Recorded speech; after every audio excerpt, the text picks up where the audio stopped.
Hey Hi. Guys, how's it going? Wow. Few technical difficulties. Miracle of technology. No, our power did not go out. No, we're fine. We're here, and we're back with our new experimental TV show coverage thing that we're trying out. Basically, we want to take all the shows that we love, and we want to kind of break them down in a way where we can show you all the little tiny Easter eggs that the creators, writers, actors, and whatnot have hidden in there, and then make sure you catch them, because we're all fans of the show. And so today, we're going to be talking about Supergirl Season 2, Episode 1. How'd you like it? Really quick. Well, real quick, I liked it a lot. I think we both loved it.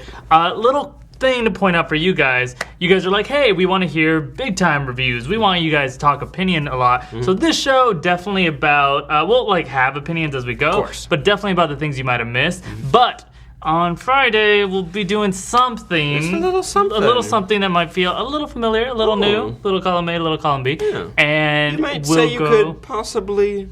Does this shape... square down it? This shape seems familiar. I don't know what it could be. Square down. We'll be doing a Hero Square Down. We'll be doing something on Friday, really getting into our opinions, and some other guests might show up. Oh. And so tune in on Friday 1 at p.m. Pacific We'll tweet Standard it Time. out. We will. And also you can tune in tomorrow 1 p.m. Don't worry, we'll make sure the power is on this time. But 1 p.m. For The Flash, and I believe you guys kept asking for Arrow, so go ahead and turn in the day after that, whatever that could be. That's the thing that's Thursday Cool. for a review. But we are going to get into this episode. So real quick, here's the official synopsis by the CW. Supergirl and Clark, because they were very hesitant to say Superman many times for some reason. Supergirl and Clark team up to stop a new threat emerging in National City, and a pod crashes to Earth. And before we even get into the plot, we get our very first little What is thing. that? That's a little, you like the little that's a number? little stinger. All right, so Sam, you want to tell us about our first thing? Ooh, we're gonna go through this. We're gonna rapid fire these little Easter eggs or hidden things that we were able to find. First off, the title of the show, this episode specifically, Adventures of Supergirl. Now, this is an awesome title, love it, but also that's a throwback to Adventures of Superman, which is a classic title for both the TV show and the comic.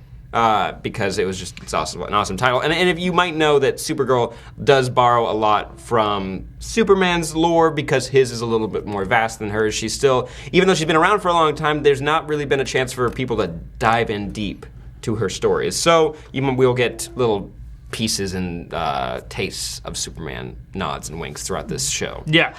Coming up next, by the by, we will be jumping into the live chat near the end of this video, so hang out in there, and we'll give you some shout-outs. Here's one, Jaded Cats. Sam could play the Arrow. I think I got the body for it, Yeah. definitely. I also like Sanjin Masick writes, "What's up, Bishies?" Thank you for that. Let's go ahead and hit him with number 2. Look at that. So for number 2, it's actually, again, before the show even technically starts, we had our sweet little previously ons, and we had our homeboy, The Flash, in Yeah, our my previouslys, and we also had just some recap, but the whole big thing is actually in that right lower corner, you see CW. That's because the show moved from CBS to CW, and that brings us to our number 2 Easter egg. Right at this point, right as she's building up to say, to get to the main title, she says, "I'm finally home."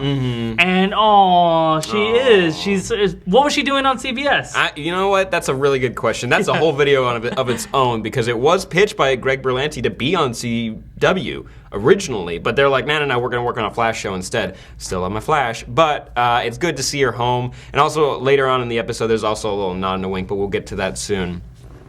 Let us know, guys, if there's any problems in the chat or with the video stream. Yeah, maybe try a little refresh too if you need to. What's cool about YouTube live streams is you can go back if you have any issues. But let's keep going. What's up next? Oh, let's go ahead number and hit him with number 3.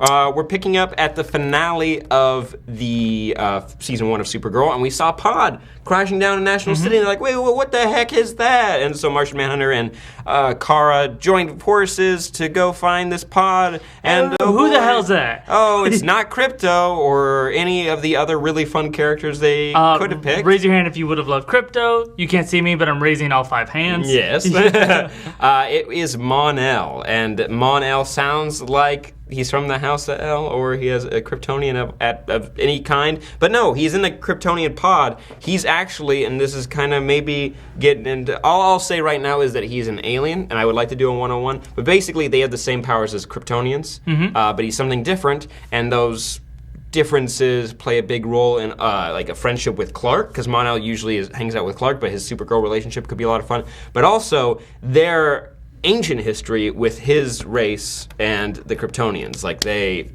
go way back. They go way back, but maybe not like, for good reasons. Yeah, it's like humans and... Or more like, remember when America colonized, remember when Moving on to number 4. Cool. So we knew things like this were going to happen because of the CBS move. They had to rebuild all kinds of sets, which is a real cool thing to have to solve in your plot. But they gave us a new DEO building, which, by the way, that's the Deutsche Bank in Germany, on Earth Prime, our Earth. But there, it's the new building for the DEO, and there's a new little entrance to it. And I like this way better than the cave. Agreed. It's way brighter. Like, it also just, to be honest, the cave felt like a CBS set. It felt like, okay, this is a CBS show. And also something that we want to... Like Two and a Half Men is set in a cave. Yeah, right? It's not like, it didn't feel like superhero-esque. This does. Also, it's a fun nod to the Supergirl comic with Rebirth that came out, because the DEO is now like in National City. It is a skyscraper similar to this. Yeah, so it's connecting it. A lot of times when they're like, I need to update something, they're like, well, let's catch up with the comics. That happened with Firestorm. Yeah, and vice versa. Actually, Flash updated his costume in the comics to Barry's like red-er costume, but then they ditched that and they went back to the classic. Redder. Cool. So coming up next, this one you had to hear it, and Sam's already doing it, so I'll give you it's a number 5. Yeah. The Man Who Fell to Earth. The 70s movie. It was a book. There's a lot of references to and in other properties, but specifically, there's another DC property that mentions it. It makes sense. Green Lantern. Yeah, that the poster for The Man Who Fell to Earth is in this apartment. There's not a lot of screen caps online for Green Lantern for some reason. Crazy. It's like people are pretending it didn't exist, which, why? But, so a little thing about The Man Who Fell to Earth, that's David Bowie in his first role. Really? Very first thing he ever did was this movie, as an actor, The Man Who Fell to Earth, and it's a story, of course, about an alien who comes to Earth in search of water, which that part maybe isn't as familiar, but they reference this in a lot of DC stuff. But yeah, like Sam said, it's up on the walls in Green Lantern, and since none of you saw that movie, we had to tell you about that. I forced myself to watch it. It is a rough time. Anyways, we got number 5 down. Number 6. Ooh. What do we got right there? This one was a fun one to see, and I think a good amount of you caught it, but we want to make sure those of you who may have missed it caught it. So, what is that right there? That's executive producer Robert Rovner. Now, if you guys didn't know, it's nothing. No, next to that, we got News 25. And if it's like, 25, that number's not relevant. But if you're like Missy Elliott and you flip it and reverse it, you get a 52. And I feel like that, to me, is a nod to the fact that Supergirl takes place in another dimension. Yeah. So it's kind of like the reversed version of that channel or something.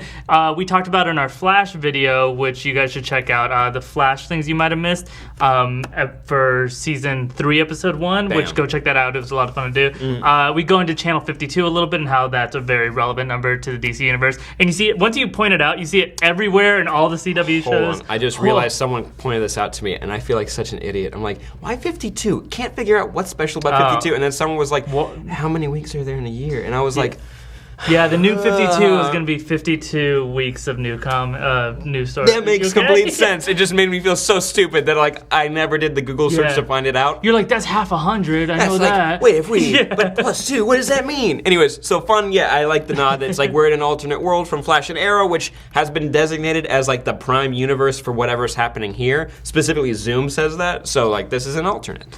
Moving on to number 7, and I saw someone point it out in the chat already, but we caught it. It's one of my favorite things, and there's a lot of these. You get these are so poorly. Who organized our assets? Who did this?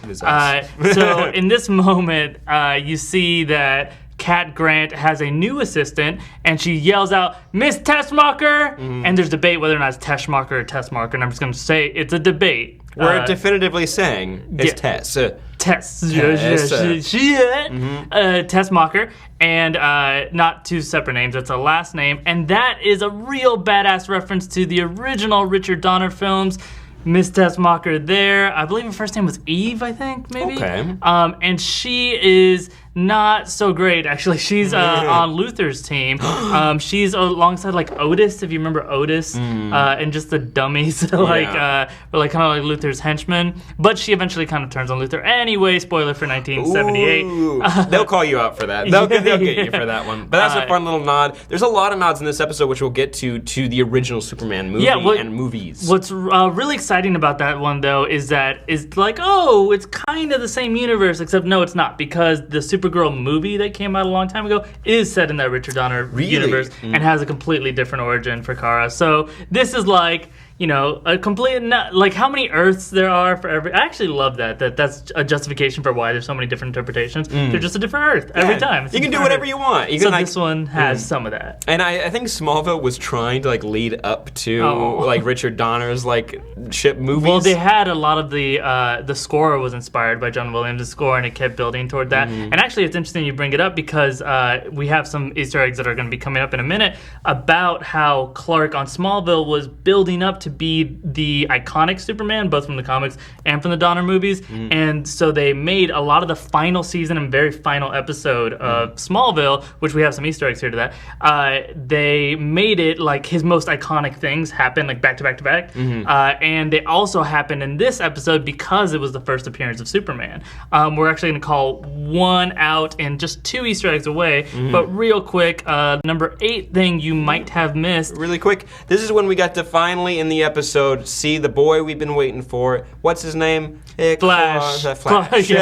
Clark Kent. There's his beautiful back. Built back. Now you guys saw this, you got excited, and you may have caught like a couple other Easter eggs if you know Superman stuff.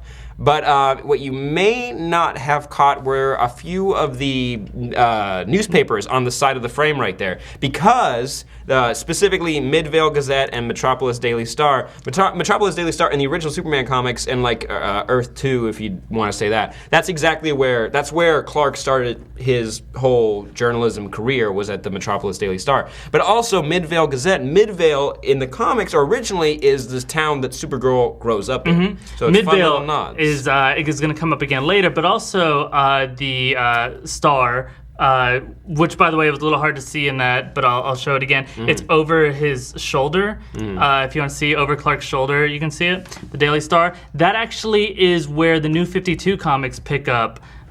For Clark. He actually is not at the Daily Planet when they start. Cool. He starts at the much smaller Daily Star, and he kind of has, and Lois Lane and Jimmy Olsen work at the Daily Planet, and he has to get eventually offered a job. He hasn't proven himself yet. He's like too young and dumb, I guess, for them, but eventually, feels familiar. All right, let's hit him with a number. There's us. 9. Yeah. You guys like how much our eyes are kind of like trying to do all this? We've got all these screens. It's a lot of fun, but we're also checking your comments out right here.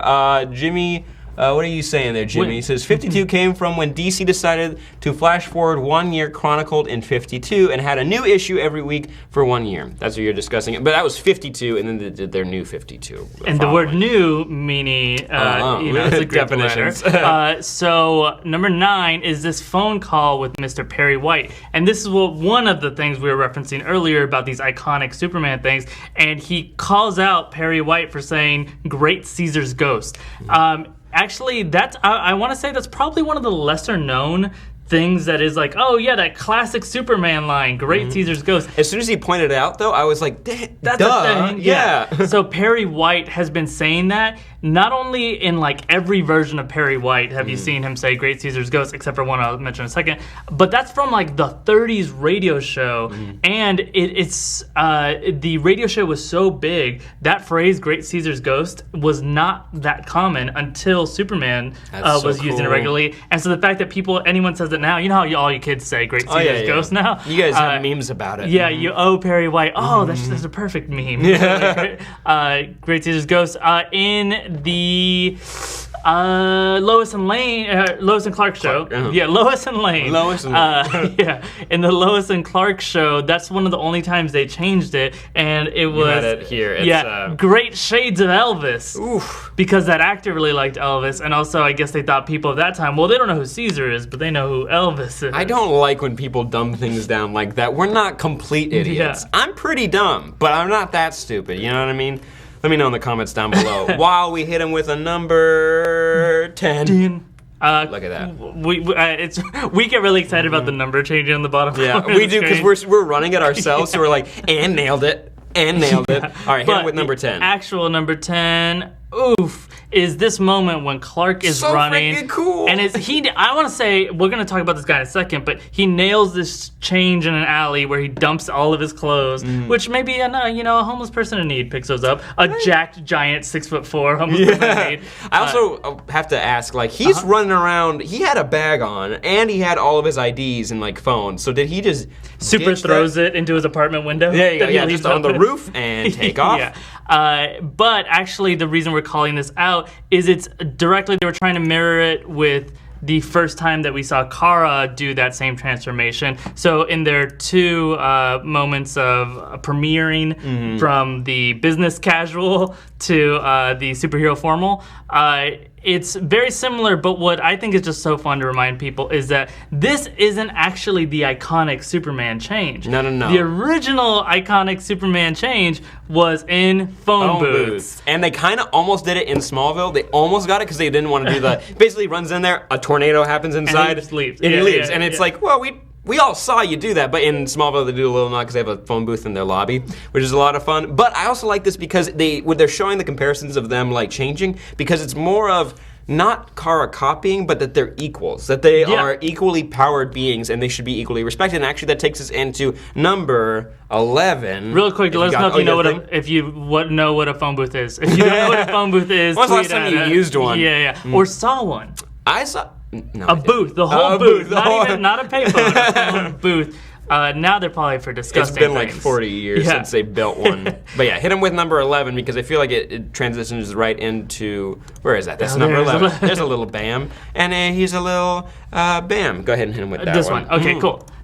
The main conflict to bring Clark and Kara together, we had the experimental space plane crashing, and this is actually a throwback to a couple of things because in post-Crisis comics, this Superman did a very similar thing where he saved a plane that was crashing, experimental plane, and that's when he got to meet Lois Lane for the first time. And also in Superman Returns, everyone's favorite incarnation of Superman, he saves another experimental spacecraft, aircraft type thing, and he gets to finally see Lois Lane again after being gone for years or something, whatever that storyline was in that movie. Hey, don't talk about that one. That. But so that's another one of these iconic Superman things that they were building up all series 2 in Smallville in the very last episode. It's not quite a spacecraft, it's a plane, but it's just another one of these moments where it's like, oh, he's not Superman. We haven't premiered our official Superman until he's saving a plane or a experimental spacecraft. Yeah, that's the only way you know it's true. And also I like this scene again, like I was saying, there's a respect, is that when he shows up, he's not like, hey, I got this, get out of here, you girl. It's like, oh, you're my cousin, you're the baby one, I'll get it. It's like, no, he's drunk and all that. He's like, Clark, come on, get out of here. He just rips the plane in half. But no, he goes up and he's like, hey, do you need a hand? It's more of like, I know you got it, but if you need a hand, I got you. That's when the charm comes. It's like, maybe some of you might be thinking he doesn't look necessarily like Superman or acting like Superman, but he is charming as hell as Clark Kent. He is so good. That's actually the thing I wanted to have a quick aside about here. Just how much this actor nails it, how much I loved their banter. Yeah. The fact that he was happy. Yeah, right? Isn't that weird? You remember the DC movies? I don't remember Superman smiling in those movies ever. But I think, honestly, it feels like these two had chemistry in a weird way, even though, they're cousins, but they had that banter where it's like, man, honestly, what this really made me want, no offense to Kara, but I wanted to see him joking with Flash. Yeah. Right, I mean, if we have the crossover, I would really appreciate it if they brought Superman and Martian Manhunter over. That's just me, though. All right, that's number 11. Let's go ahead and hit him with the next number that comes there. And there's number 12. There we go. Number 12. We get to, after their little save and being able to meet some people, Kara brings Clark back to the DEO. Everyone gets to meet him. And Wynn just, like, freaks the hell out. Wingasms. Wingasms. Is what That's a hashtag. Yeah, he's just like super fanboy, and it also makes me wonder what Cisco would be like if he met him or whatever. Oh, that'd be so cool. And he'd be like, I could improve upon the name, but otherwise nothing else can be improved upon. That's so cool. But Wynn freaks out and makes a real astute observation about them. How does he shave? No, the bigger thing is how do they look the same age? I'll explain it really quick. CW only hires people that are in a very specific age range so that you got to make them look cute and young. But they bring in an actually classic Kryptonian science thing. Basically, Kryptonians age slower than humans, except for when they age normal to age like 25 and then slow down. They get a little streak of gray. Yeah, like after like 70 years. Distinguished as hell. Because if you might remember, if you read the Batman Beyond comics or in the Batman Beyond show, like Superman Clark shows up and he's got a new costume and everything. So we're just calling out there the fact that they're keeping that alive, but they're using it for different reasons. They're not using it for fan favorite reasons. But let's head with a 13. Our lucky one. Cool. So while here in the same moment when they're talking about how they look, the concept of Lex Luthor comes up, which is huge. Yeah. Like, boom, just like that. Lex Luthor not only exists on this show, but is an existing villain who is already in jail. And that's another connection to specifically the Donner version of Lex Luthor, because they mentioned the Californian earthquakes that he caused, which that's what this is about right here, this image you're saying. This CGI image here where he's holding up a train So what track. they did this is they took a miniature man and they put him on normal train tracks. Crazy. Forced perspective. But that's, again, just one more callback to that Donner universe being in some way connected to the current, I guess now, freaking Berlantiverse, Arrowverse. Yeah, I like they have like fun names for him, but I think one of the coolest things with this, specifically when they say he's been in prison for 32 years, is that this means like they said a lot last season that Superman's been around for a while, but it doesn't feel that way because they are introducing Superman villains with Kara to kind of build out her like rogues gallery. But even though they're Superman villains, this means like he's been fighting Luthor for a long time and he finally put him away. Like he's finally serving the first of his 32 life sentences. Do you remember they were like proud of him in this episode of like having like managed it, which is a little bit like, would I like to see that? I would like to see a little. That sounds like, really cool, actually. I mean, if Tyler wanted his own show, like you go back a couple years. Okay, fight me if you want in the comments, but the only thing is, I don't love that version of Lex Luthor. So I love the connections to the Donner universe, but the Gene Hackman and the Kevin Spacey version is kind of similar too, where she's just so over the top and like he's just not threatening to me. Which do you like? He's obsessed with real estate. Yes. That's what he wants to do. He makes he's a real estate billionaire. Do you like Kevin Spacey / Gene Hackman or Jesse Eisenberg? Who would you pick? I like the one from the animated series. Yeah, and Michael Rosenbaum, he's over here too. That's pretty good, yeah, too. The animated series was the one that scared me. It's the top one. Actually, sorry, really quick. Some people were asking, where can we watch this? CW app on your phone. It's free. You can watch the show for free. Or CWTV.com, totally free, just so you know. Guys, if you're missing DJ, by the way, you're going to get some DJ. I believe there's some Friday. Something on Friday. The Square Down. What does this mean? Keep in mind, by the way, the guy has a whole other full-time job. Yeah, we can't pull him for everything. Yeah. Anyways, that all aside, it's fun with the Donner connections, but moving on from a Luthor to another Luthor with 14. 14. Number 14 is related to... We get our Supergirl Luthor... Lena Luthor, and I would make a whistle sound, but she'd kill me for it. Yeah, look at those eyes. She was intimidating, gorgeous. She was very smart, and I instantly was like, oh, a Luthor villain. And then she wasn't, and I thought that was real interesting. I'm like, cool. That Michael Rosenbaum on the first couple seasons of Smallville, it's really interesting how they explore friendship with Clark. I thought that was fascinating. We'll talk about this a little bit later, but Kat Grant, her current mentor figure, is not long for that world, maybe. That sounds more dramatic. That sounds drastic. Yeah. But maybe Kara does need a super rich, amazing mentor type. Mm-hmm. Yeah. Lena actually her character kind of was in Smallville at the very end. They were like, and this is Lena Luthor. She's been around for like 5 seasons now. But she became kind of like a friend to like Clark and all of them. So which could be a fun story, but she's kind of feeling more of like they have Maxwell Lord and they have Lena Luthor. Like, I feel like that's what's there's some stuff that I don't think is worth spoiling because it's probably where they might take her character. But in the comics, you saw how in this episode Lex wanted to take her out. There's a lot of more tension there, and things happen between them.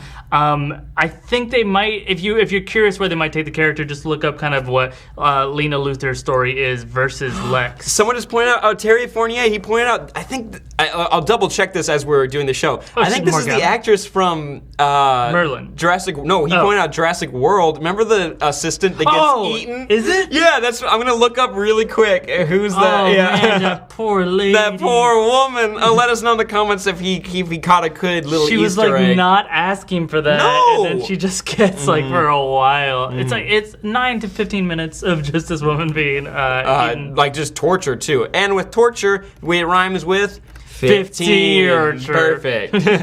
Torture. Go ahead and hit him with a 15. So, and bam. Cool. All right, so 15, we were talking about that move now to the beautiful city of Vancouver. By the way, favorite city. It's gorgeous. Look at that picture. It's a freaking gorgeous city. And it's a metropolis, too, with all those skyscrapers in there. Yeah, it's way cheaper to shoot, too. Yeah. So just keep an eye out. This episode, of course, they're a national city. This episode, they did not hide that it was Vancouver at all. You see a lot of very famous Vancouver landmarks. So just keep an eye out. I also just wanted to point out that they did my favorite move, and I'm being a little sarcastic, where they openly discuss their secret identities as people mill about them. In this moment, she looks around. I thought about that too. She sees people, and then she goes, I love being Supergirl. And like, hey Clark, what's it like being Superman? I remember, I was just thinking, like, if a dude was walking by, he was like, did I just figure it out? And like he just doesn't say anything. He goes home. And I don't know about you guys, but whenever two people stop in the street, I pay a lot of attention to them. Yeah, it's like suspicious. See something, say something. Yeah, but also listen for something. And yeah, right there. Oh yeah, those two look exactly like them. Anyone doing casual stalking right now? Yeah, might know their secret identities. Those two mild-mannered individuals might just admitted to being superheroes. So just keep an eye out though for Vancouver sites, and also fun little game you can play with yourself. All these shows shoot there, or a lot of the shows shoot there. Yes, they do. So you might see the exact same buildings in National City and Central City, Star City, or just in 1923 when they're doing their Legend of Tomorrow stuff. But moving on, everyone's favorite number. What is that? Oh, it's number 16. A little synchronicity there. Because of the candles. So our 16th thing you might have missed. Actually, this was one of your favorite things that you caught. I'm explain this because I heard, I was watching with some people, and we see this helicopter here, and they gasped. And they said, you can see on the side of the helicopter, and it's a little hard to see. I'm going to scale it up a little bit, and I'm going to be real impressed with myself because I'm running this myself. I click it again. You're doing great. Look at that. Bam! On the side of it, on the bottom, it looks like it says no fucking. Just straight up like, now before you get on this helicopter, it's like the champagne room. There's just no sex on it. But actually, I just want to point out that it doesn't say that. It says NC fucking. If you want to stretch, if you want like a thin thread between them, like there's something there. But if you, the real reason I'm bringing this up is because in this moment, Lena Luthor says a very specific quote. Statistically speaking, flying is the safest way to travel. So that quote is actually another one of these iconic Superman quotes, and most famously probably in the original Superman movie, it's another helicopter scene. Clark has just saved that helicopter and Lois, and Clark is actually the one that tells Lois in that movie, statistically speaking, it's the safest way to travel. And they also do it, I didn't get it down, but they also, in that same plane rescue scene in Superman Returns, he also says it. And people are like, we get it. We got it. Said it so many winked times. very loudly. We got it, man. I also like that, like, Supergirl saved someone whose initials are LL, and Clark saved Lois Lane, LL. I wonder if anyone else has LL initials in this one. Lana Lang. There's too many. What's that number? 17. 17 or lowercase L, uppercase upside down L. Another L. Yeah, LL. This is one of my favorite jokes. It was from the trailer as well. Supergirl saves a family, and he's like, "We gotta go back to Gotham." Superman, yeah. And Superman, I'm sorry. Yeah. This is also where he gives a nice little wink. And it's almost like I'm winking because this joke is also a big wink right here. Move back to Gotham. You gotta. I know a lot of people were like, that place where Bruce Wayne is a child and the Penguin is running for mayor. Yeah. Oh God, don't connect it to that. Yeah, Please, exactly. for the love of God, don't. Hopefully it's not that Gotham. But I got really excited. I talked about this a couple weeks ago on Nerd News because I was like, oh man, like I don't know. I don't know that they would do a Batman show, right? I know Arrow is what they want the Batman live action to be, but imagine a Batman live action. I'm just getting greedy. I think that there was a big rumor. Beautiful ribbon. There's a rumor back during Comic-Con time that they were thinking, or there were plans to cast a Barbara Gordon and a Kate Kane, and that's Batgirl and Batwoman to show up on this show because like they're very powerful female characters, especially in the comics right now. Batwoman's getting a big boost because she's amazing, but also just for like their LGBT sociocultural reasons. Yeah, but I love her, and it would be an awesome show to bring her on. I don't feel that Gotham is the right place to do that. Please. They're gonna bring them on Gotham? No, please don't. Don't do that. Bring them onto this show. Yeah. Bring them onto this show. But also, like, okay. I'm gonna be like, this is real talk for a second. I lower my bar when I watch these shows because I just enjoy them, and I have a happy life because of that, right? Agreed. I get to enjoy content like this, and then I also get to be real snooty when I'm watching my indie films and have a real high bar there. But I don't know that I can lower my bar on Batman content. If it's Batgirl and Batwoman, I think we could get something those good. I could. Yeah. It's just if like it starts heading to, and it's like, oh, eventually the CW universe is gonna have Batman. And I'm like, no, please, for the love of God, the don't. costume will not be right and everything. Oh my God. So I don't want it at the same time that I do want it because they did Superman so well. Superman, like it. I am excited. We get one more episode with him. It's thus far, so I'm excited for him. Yeah. But now that we're on at number 18, this is a fun one. This is something that you pointed out that both Supergirl and Superman share in this world. Is blue lasers. Or heat vision. Heat vision. So this is there's a lot of reasons people say why they do blue. I don't know why this would be true, but maybe someone can let us know. They say it's actually easier to animate this than red. Really? I've never heard that. That's also, I mean, like, red eyes is kind of the iconic thing for these characters. Especially I love when they get angry and they get that charged up. With like a little bit of smoke. They always kind of have those like the veins and stuff. But so this is confirmed. Superman has blue heat vision as well.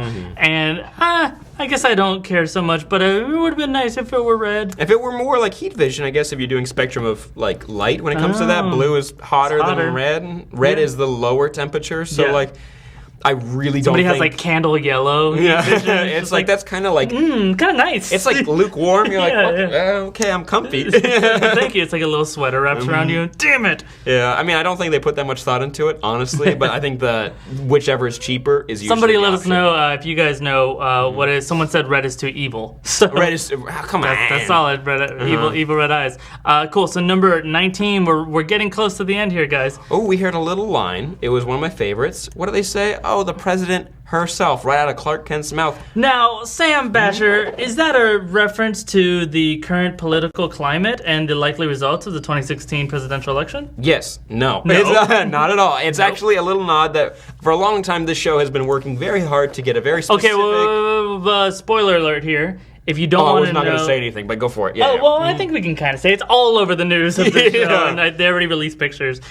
So, spoiler, if you don't want to know, we're going to say it for like 5 seconds. So if you go like la la la for like 5 seconds starting now. For a long time, they wanted Linda Carter, who played Wonder Woman in the 77 show, to be on the show as the president, and they got her, and in a few episodes she's going to be there. And she's real pretty. And you can take him out now.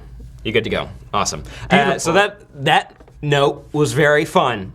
Number 20. There we go. Number 20. Okay, this is a fun one for us because we got some awesome fights between Alex and John Corbin. John Corbin. And this is... I was going to say James Corden, and I was like, that was not the James guy. James Corden, hell of a fighter. Yeah. He just can't get, he doesn't give up.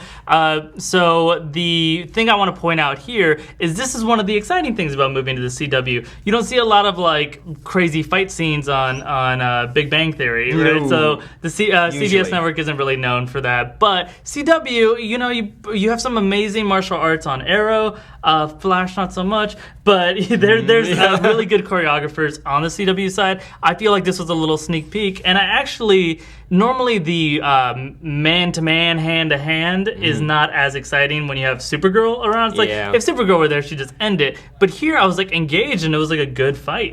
Also, I wanted to point out that the fight choreography and the scene composition of Superman and Supergirl like taking down the threat at the end of the episode, like it was just shot and constructed better than season 1 in my opinion. Either they learned or maybe it's a CW thing. I'm not sure, but I was completely engaged. Like if there were any with the drones? With the drones, yes, with Superman taking those out and Supergirl like helping protect the helicopter and everything, like it was cool. It made sense. I was into it. I'm loving this season a lot more than the first season. I mean, this first episode was maybe it's a high watermark. It's one of the best episodes of Supergirl. If you don't like this episode, Supergirl might not be for you. Yeah, I really don't know how you. I mean, these shows are a little rough to get into, but yeah, this was super solid. Yeah, let's hit him with a 21. Number 21. We just mentioned him. John Corbin. So that's eventually, most of you guys know this, that's going to be Metallo. They say it pretty explicitly. I don't like that he wasn't given a choice in the name. She's like, you're Metallo now. And he's like, what if I want to be anything else? Yeah, wait, did they do that with a couple other characters in this? Like, they did, like, they're sometimes a little lazy when it comes to these names. Just you're Metallo. Was there, like, maybe there was a Metallo before, and maybe we'll get into that? Or are you just like, see, like, why would she think of that name? He's the next Metallo? Yeah. Maybe? Well, that kind of does remind me of the way it is in the New 52, and the reason that I was going to bring that up anyway is John Corbin / Metallo is really often one of the first villains you get when you introduce Superman. So in New 52, him and Batman, I think it was, take on Metallo right out of the gate, like very early on in their careers. And then Metallo, even in the animated series, which was really early on, it's just like a real good villain, especially because of what powers him, which we won't talk too much about that. But I'm really pumped. It's a good enough villain that he looks like he's going to last a couple episodes, too. I would like that because he also has a really complicated relationship, at least when it comes to Superman stories, because this is usually a Superman villain. He has a complicated relationship with Lois Lane. And that adds to this really kind of back and forth between Lois Lane, Metallo, or James, and Clark, and like you're always kind of going in between because usually in this they're making him more of an assassin, but in the comics it's like it's more conflicted. It's more like he has his problems with Clark, but at the same time he respects him because of Lois. So it's like this back and forth. Also, and back and he forth. like can like stand up to Clark. That's always been my favorite part is that Metallo is a legit villain. Like you know, a lot of times when you're wondering who can be a worthy Superman villain, people just jump to like Darkseid or something or Doomsday. It's like or Lex mentally definitely, but it's like Metallo kind of kicks his ass pretty regularly for a while until some other thing happens. A pretty like serious weakness, like if you think about it. Yeah. But like again, we'll get into that. We'll maybe touch on it at the very end. But again, I'm excited to see what he brings to the show, especially that actor. He nailed the role through and through. So I'm excited. Nailed the accent, kind of right. Now, when they're talking about Metallo, that's going to bring us to our number 22, 23, and 24. Real quick, Alex just drops that this guy has been involved in 3 major things, and each one of them is a reference. So Sam's gonna hit us up. First up, we have Kaznia. This is actually mentioned in Legends of Tomorrow and a bunch of the animated series. It is basically it's a Baltic nation that is not very notable. Basically a Baltic. Baltic. But like so, you got your Eastern European nations, and they always kind of cause a little bit of trouble. But in Legends of Tomorrow, they become like a giant super nation in one of the episodes when they jump to the future, which is really fun. But moving on to number 24.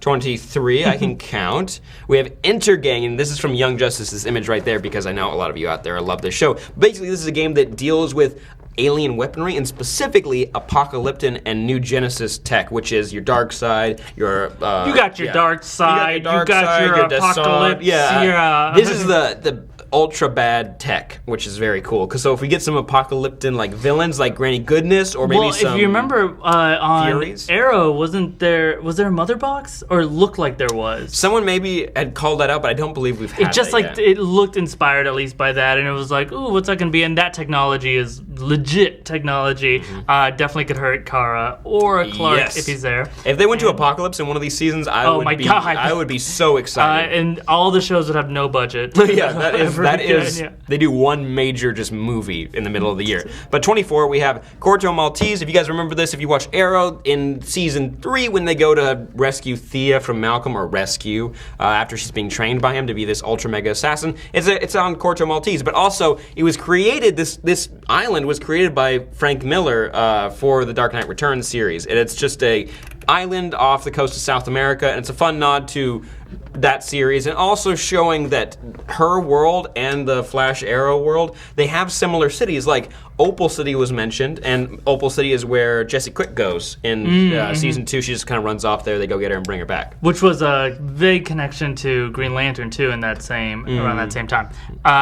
And then we keep on going, and this is one, I haven't seen this one anywhere actually. I got lucky on a freeze frame, so we have the scene with Cat Grant and, Kara's trying to like decide what she's going to be, and then Cat had always known and had wasted all of Kara's day until Kara figured it out. This is years of wasting her time.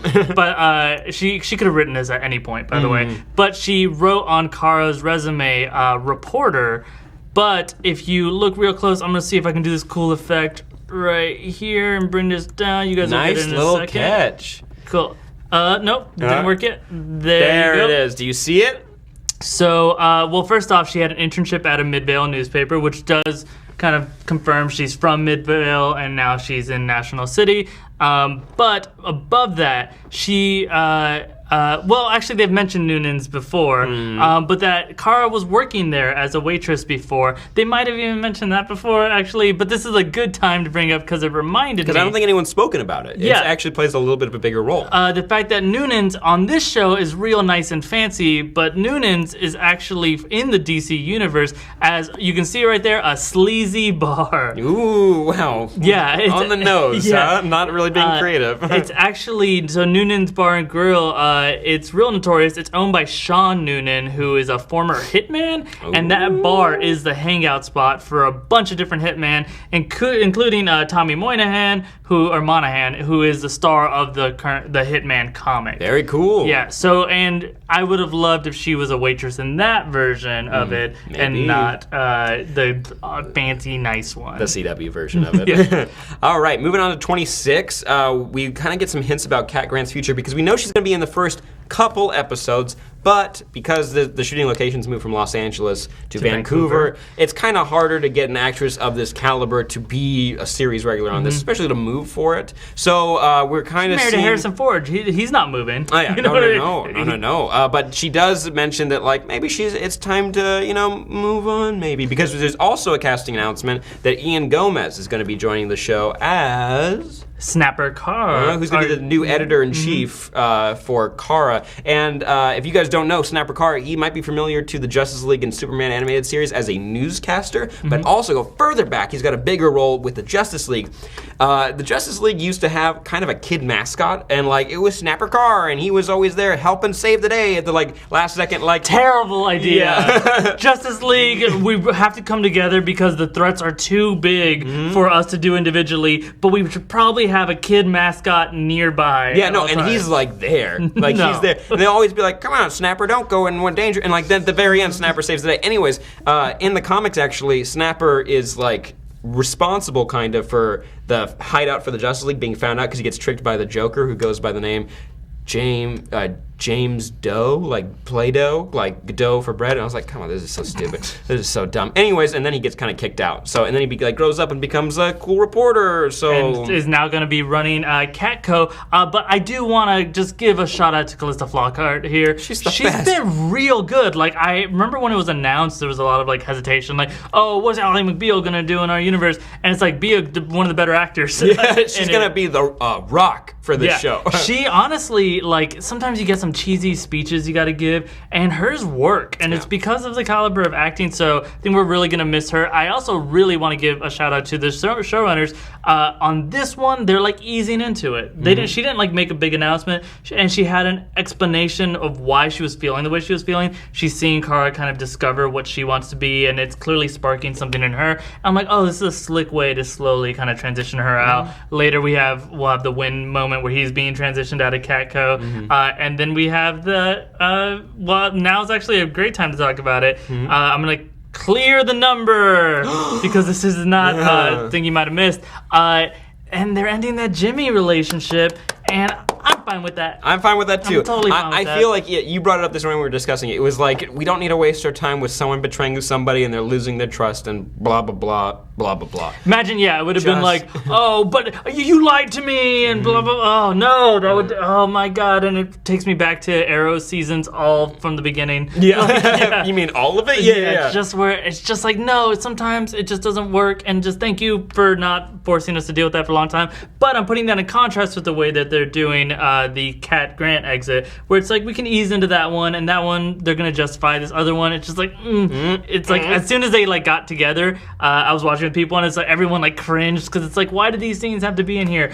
But they're ripping off the Band-Aid. Yeah, so I'm actually really interested to see what they do with James now, because his biggest role in season 1 was love interest. Yeah. So it's like, and he's at Catco. Are they gonna? I mean, now that Win is being moved off Catco, Cat Grant's not gonna be there. Is it because we're not really gonna see Catco as much? It's a really big, complex set. I feel like Catco is going to be still like integral to the storyline. I think maybe Snapper will come in and kind of do what a Smoke Industries did, where they went from like Oliver or Queen Consolidated to like Smoke Industries. Smoke. Snoke's the Harriet Star Wars one. It's Felicity Smoke. Remember, she makes her own company. 28. In the future. Or 27.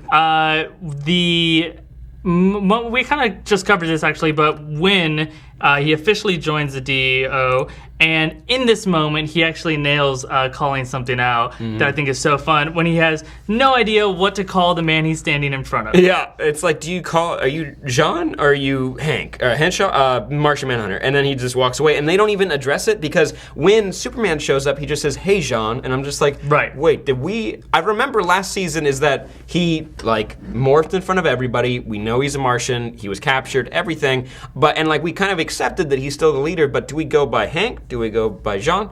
I'm excited for Win to be a part of the DEO. It feels better. It makes more sense because he was like the IT guy over at this really overqualified IT guy that can learn Kryptonian. Yeah. And is like fixing the Wi-Fi. Now he's like the science dude. He's like gonna be like working on Mon-El, which is gonna be really fun. Working on him. And like building like fun tech, and maybe like you can see him and Barry like hang out some more in future episodes. That'd be cool. He crushes on everyone so quickly. But what I liked here actually is just I think he'll go by Jean now, right? Most likely. I'd prefer. Or call him John. They might just flat out say John, like I mistakenly did recently. But the Hank Henshaw character, it was always a little weird because that character exists and is just a different name. Originally, it was supposed to be Hank Henshaw from the comics. Hank Henshaw in the comics, I'll just say, because they kind of abandoned it and messed up the character a little bit. He's supposed to be Cyborg Superman, and that's a really big adversary for Superman. Also in New 52, because it ties back to, they can't do that story anymore, but I think it'll tie back, so I won't say it yet. It's someone who's really important to Kara's life, but then they reveal, all of a sudden, as soon as the show started, they're like, that's why his attitude changed. Remember, he was kind of a dick the first episode, then he calms down like a lot. It's because they were like, and now he's gonna be Martian Manhunter, and like then we'll just is a very peaceful individual, and they although on this show he kind of isn't, and I think it's because of that weird DNA kind of merge of those characters. I'm fine with them being like, forget he was ever called Hank. Who else is? Oh, it's like Daisy. Yeah, Daisy. Agents of S.H.I.E.L.D. I still struggle and Sky. with that one. And then just our last shot is a nice big tease for next week's episode, where we get Metallo on his own taking on these two, and I'm super excited. I wish they would keep Clark around for a long time. Of course it would get stale eventually. It would become a Supergirl and Superman show.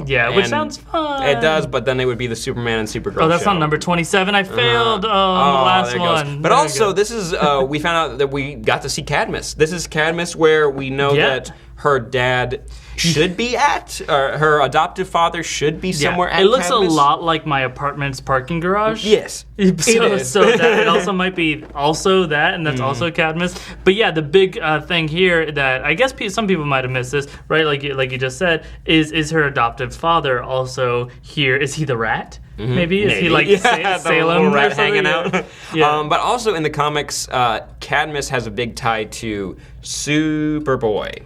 And unless they're doing like classic Superboy, there's a new one in the comics. That would be right great, now. actually, if they brought that in. I'm a little weirded out by the version of Cadmus they're doing here, where it's like crazy, real scary. But like, why do they have rats? Like, you guys do science? Like, that's not sanitary. This might be like they might have like a Cadmus like. Good. This is the showroom, and then you go downstairs, and all the rats are there, and they're like, "Yeah, we're gonna play with the rats down here." Classic. So right now, real quick, we'll give just a quick announcement again about Friday. Stay tuned if you want to see a little bit more opinion and review going on, maybe interaction with other people in some sort of square. It's a shade. Yeah. And an up. You know what I mean? Yeah. What we're saying. But yeah, tune in Friday. We're doing a live event there. Talking about more than one show. Yeah. But also tune in tomorrow, same time, 1 p.m. Pacific Standard Time, so we can talk about The Flash. Had a little power outage today, but we're all good to go. So we'll be good to go tomorrow. That, and I believe we're going to be touching upon Arrow the following day. So make sure you tell your friends, all tune in together. Let us know if this time is good, how you like in the format, any notes or whatnot. And also if you caught anything yourselves, because right now Phillips is going through the comments so we could read some out. Real quick, I love someone pointed out that they would love to see Win and Felicity. That would be real cute. That's a real solid. Instead of like match. weird dude who's on Arrow right now won't go into that. That's a different show. Well, that's for another day. They're setting him up. But wait, the new. Yeah, the new. And also, let's see. Sam is Luthor. You are. Oh, you caught me. Yeah. Cameron Borgeson would love to see Nightwing. Nightwing would be cool, but he doesn't have like a really direct tie to Kara too much. Jason Todd, though, I saw a couple comments about him. He actually, at one point, took on Kara and like kind of won a little bit. So I think that'd be really cool. I'm still down with Nightwing coming in just because I like Nightwing, the character, and if they just found a way where it's like, ignore everything about my history and I'm just Nightwing. Let's see if there's anything else down here. I want to see Nightwing, says Cameron Borgeson again.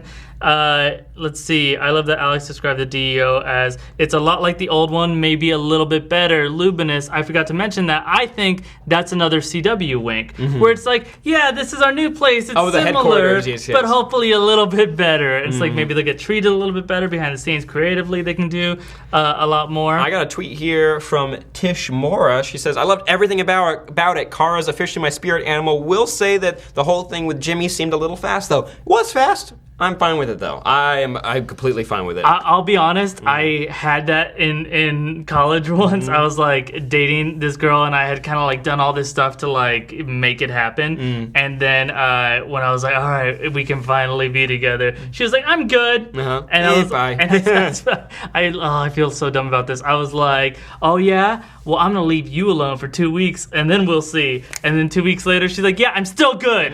You just ignored me for 2 weeks. There's a tactic for you kids. Don't use it. It's not the most effective, but let's see if we have any more tweets here that I'd like to read. You can hit us up, by the way, at Fimo and at Sam Basher if you want to have discussions about this. What'd you find? Faith at FFCAKIR.